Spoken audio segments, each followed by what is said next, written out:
तो आइए बच्चों, आज हम बात करते हैं अवतल दर्पण द्वारा प्रतिबिंब का निर्माण कैसे होता है। जिसे कि मैंने आपको एक सारणी भेजी थी कि उसमें अवतल दर्पण द्वारा 6 स्थितियां बनी है हमारे कि वस्तु को किस कंडीशन में कहाँ पे रखने पर कौन सा प्रतिबिंब बनेगा। तो देखिए, सबसे पहले स्थिति आती है हमारी नंबर 1, जैसा कि आपके सारणी में मैंने भेज दिया है। तो आपके यहाँ पे लिखा हुआ है कि जब वस्तु अनंत पर रखी हुई हो। अब ये वस्तु है जिसका नाम दिया हमने ए बी, ये रखी है अनंत पर। इससे चलने वाली प्रकाश की किरण ये पहली किरण है, ये जा रही है और इस प्रकार से इस दिशा में फोकस बिंदु एफ से परावर्तित हो जाती है।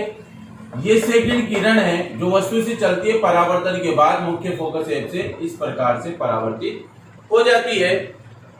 तो देखिए, पहली स्थिति में जो हमारा प्रतिबिंब की स्थिति है, वस्तु अनंत पर होती है तो प्रतिबिंब हमारा कहाँ बनेगा, ए पर बनेगा। तो ए पर देखिए कंडीशन, आप पहली प्रकाश किरण परावर्तन के बाद एफ से गुजरती है, दूसरी प्रकाश किरण परावर्तन के बाद ये भी एफ पर से ही यानी ए पर मिलती है। तो बनने वाला प्रतिबिंब कहाँ बनेगा, ए पर बन रहा है। पहली प्रकाश किरण गई परावर्तन के बाद एफ से गुजरी, दूसरी गई परावर्तन के बाद। तो जहां ये किरणें एक दूसरे को प्रतिच्छेदित करती है यानी काटती है, वही वस्तु का क्या होता है, प्रतिबिंब बनता है। तो ये एफ आपका फोकस बिंदु, यहाँ पे वस्तु का प्रतिबिंब बनेगा। तो मैंने बताया था प्रतिबिंब की स्थिति क्या है पहले चित्र में, यानी पहली जो सारणी का पहला टॉपिक है कि जब वस्तु अनंत पर हो तो वस्तु का प्रतिबिंब मुख्य फोकस एफ पर बनेगा और वास्तविक उल्टा पर्दे पर प्राप्त, वास्तविक बन रहा है परंतु उल्टा बन रहा है और ये बनेगा आपके बिंदुवत। ये देख लीजिए बिंदुवत, वस्तु इतनी बड़ी है ए और बी और यहाँ बिंदुवत बन रहा है। तो ये पहली स्थिति आपकी क्लियर, ठीक है। अब सेकंड नंबर पे आ जाइए।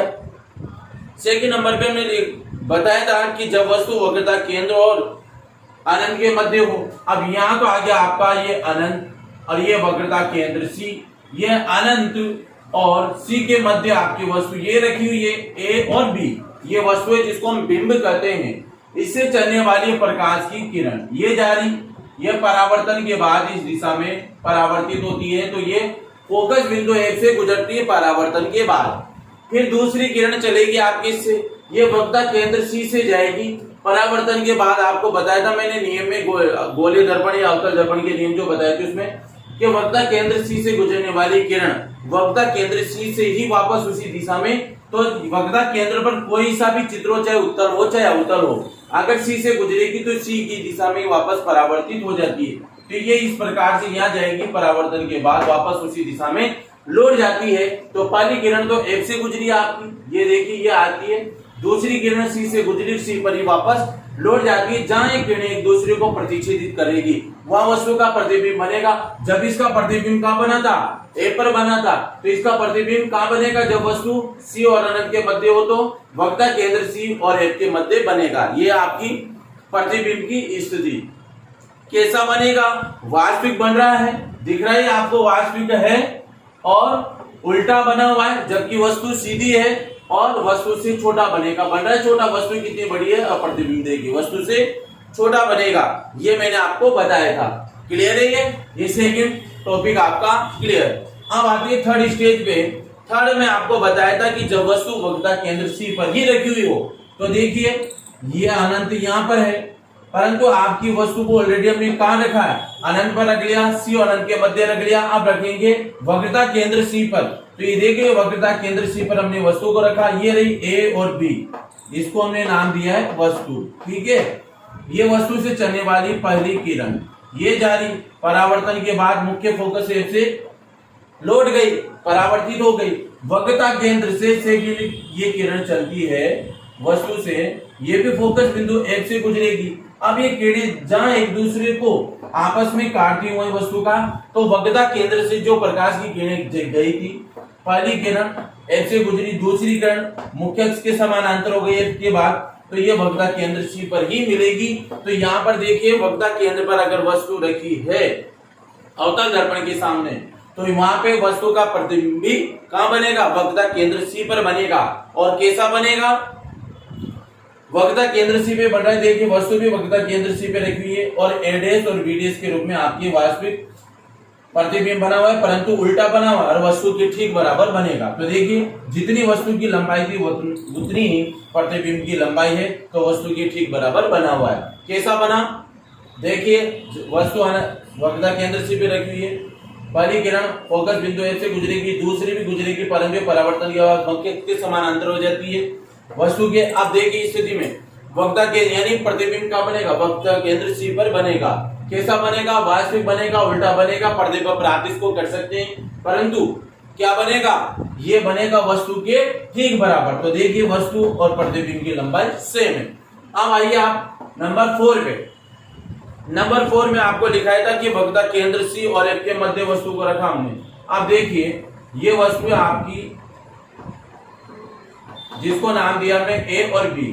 कहाँ रखी हुई? वक्रता केंद्र सी और एफ के मध्य रखी हुई। ये वक्रता केंद्र ए सी है और फोकस बिंदु है, इन दोनों के बीच में मैंने वस्तु को रखा है। ये वस्तु है अपनी, यहाँ से चलने वाली पहली प्रकाश किरण एफ से गुजरेगी, ये आ गई, ऐसे गई, चित्र किरण नंबर 1 यहाँ से एफ से गुजर गई।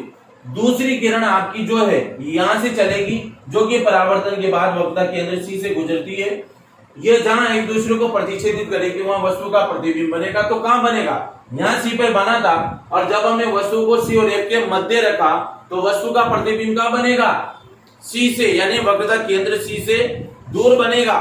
अर्थात हम यूं कह सकते हैं वक्रता केंद्र सी और अनंत के मध्य बनेगा। और कैसा बनेगा? वास्तविक बनेगा, उल्टा बना हुआ है, ए डैश बी डैश, पर्दे पे प्राप्त और वस्तु से बहुत बड़ा बनेगा। तो देखिए वस्तु कितनी सी है, प्रतिबिंब कितना बड़ा है। तो ये स्थिति आपकी नंबर 4 की। अब नंबर 5 के मैं क्लियर करता हूं कि जब वस्तु फोकस बिंदु ए पर रखी हुई हो, ये रही, ये आपकी वस्तु ए और बी, इससे चलने वाली है पहली प्रकाश किरण परावर्तन के बाद फोकस बिंदु एफ से गुजर रही है। ये आ गई सीधी की सीधी, यहां से गई और इस दिशा में लौट गई, ये आपकी वस्तु है। ठीक है। अब दूसरी किरण जो है वो इस प्रकार से जाएगी यहाँ पे वक्रता केंद्र सी से होती हुई। तो ये जो किरण है ये यूं जाएगी और वापस जैसे लौटेगी तो वक्रता केंद्र सी से वापस परावर्तित हो जाती है। तो परावर्तन के बाद ये किरणें अनंत दूरी तक वापस में वास्तविक रूप से नहीं मिलती है। तो यहाँ पे हम ये कहेंगे कि इससे बनने वाला प्रतिबिंब क्या होगा? अनंत पर बनेगा, वास्तविक बनेगा, उल्टा बनेगा और पर्दे पर प्राप्त होगा, परंतु इसकी कोई सीमा नहीं, क्योंकि अनंत का कोई अंत नहीं है, इसलिए इससे बनने वाला प्रतिबिंब आपके अनंत पर बनेगा और बहुत बड़ा बनेगा, क्योंकि अनंत पे कोई सीमा नहीं होती, तो बहुत बड़ा आप इसमें लिख सकते हो। तो कहां बन रहा है? वस्तु ए पर रखी हुई है, पहली किरण गई एफ से गुजर गई, दूसरी किरण वक्रता केंद्र सी से गुजरती है। दोनों किरणें एक दूसरे को अनंत पर जाकर मिलेगी या नहीं मिलेगी, और मिलती है तो वहां से बनने वाला प्रतिबिंब वास्तविक होगा, उल्टा होगा, पर्दे पर प्राप्त और अनंत पर बनेगा, और इसको वो वस्तु से बहुत बड़ा बनेगा। तो ये कंडीशन इसमें है, तो ये अनंत हो गया आपका। ये 5 चित्र हो गए जिसमें वास्तविक, उल्टा और पर्दे पर प्राप्त चित्र बना था। लास्ट में आपने वस्तु को कहां रखा? लास्ट थी आपकी फोकस बिंदु एफ, ये रहा एफ, और ध्रुव ओ के बीच में आपने वस्तु को रखा। ये वक्रता केंद्र सी यहाँ है, इधर आपका अनंत है। अब यहां से चलने वाली पहली प्रकाश किरण ये रही, इस प्रकार से जाएगी और इस दिशा में लौट जाएगी। देखिए आप यहाँ पे, यहां से गई है पहली प्रकाश किरण और इस प्रकार से लौट गई, और ये आपकी वस्तु है। गौर से देखिएगा, ये है आपकी पहली प्रकाश किरण, ए से गई, ए से लौट गई। इसको पीछे की ओर बढ़ाओगे तो पीछे की ओर बढ़ाने पर स्थिति क्या होगी आपको?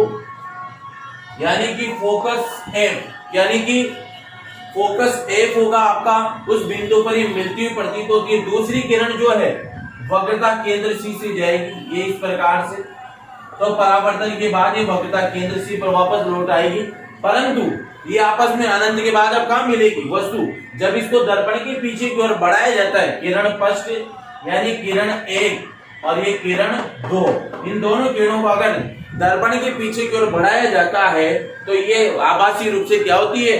फोकस बिंदु ए पर मिलती हुई प्रतीत होती है। तो इससे बनने वाला प्रतिबिंब कहां बनेगा? दर्पण के पीछे बनेगा, आगे नहीं बनेगा, दर्पण के पीछे बन रहा है, देखिए। और कहाँ बनेगा?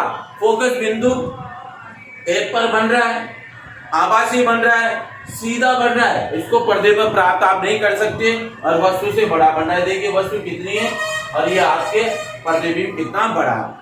वस्तु छोटी है, प्रतिबिंब बड़ा है। तो ये स्थिति थी आपकी 6 स्थितियां जिसमें आपने वस्तु को कहां पे रखा और इससे बनने वाला प्रतिबिंब कैसा बनेगा, जैसा कि आपको ये समझ में आ गया होगा। इसके बाद मैं आपको बताऊंगा अवतल दर्पण के उपयोग की बात करें तो मैं यहाँ पे आपको क्लियर बता दूं कि अवतल दर्पण का जो उपयोग है, पहला उपयोग इसका होता है टॉर्च जो आती है आपके, किसान torch, search light, satellite dish, परावर्तक, टेलीस्कोप, इसके अंदर अवतल दर्पण का उपयोग किया जाता है। नंबर 2, वाहनों की जो हेडलाइट होती है उसमें भी अवतल दर्पण का उपयोग किया जाता है। नंबर 3, सेविंग जो दर्पण होते हैं, जो नाई होते हैं, वो जब सेविंग करते हैं तो जो दर्पण लगा होता है वो भी अवतल होता है, जिससे वस्तु का प्रतिबिंब बड़ा यानी चेहरे को बड़ा करके देखा जा सके। नंबर 4, दांत, नाक, कान, गला विशेषज्ञ जो होते हैं तो वो जो चेक करते हैं तो उनके पास जो दर्पण होता है सिर पे लगाते हैं, तो वो भी कौन सा होता है? अवतल दर्पण होता है। और नंबर 4 है आपके 5, सौर जो भट्टियां होती है, सौर भट्टियों का मतलब सौर पैनल जो होते हैं उनके ऊपर उन सौर भट्टियों में भी कौन सा किया जाता है? अवतल दर्पण का उपयोग किया जाता है। तो 5 उपयोग है। Number 1 torch, search light, satellite dish, परावर्तक, टेलीस्कोप में पहला उपयोग। नंबर 2 वाहनों की हेडलाइट में। नंबर 3 सेविंग दर्पण में। नंबर 4 नाक, गला विशेषज्ञों में अवतल दर्पण। और लास्ट है सौर भट्टियों में इसका उपयोग किया जाता है। तो इसके साथ आज हमारे अवतल दर्पण और इससे बनने वाले प्रतिबिंब के निर्माण समाप्त होते हैं। Thank you so much. अगले वीडियो में बात करेंगे उत्तल दर्पण के बारे में।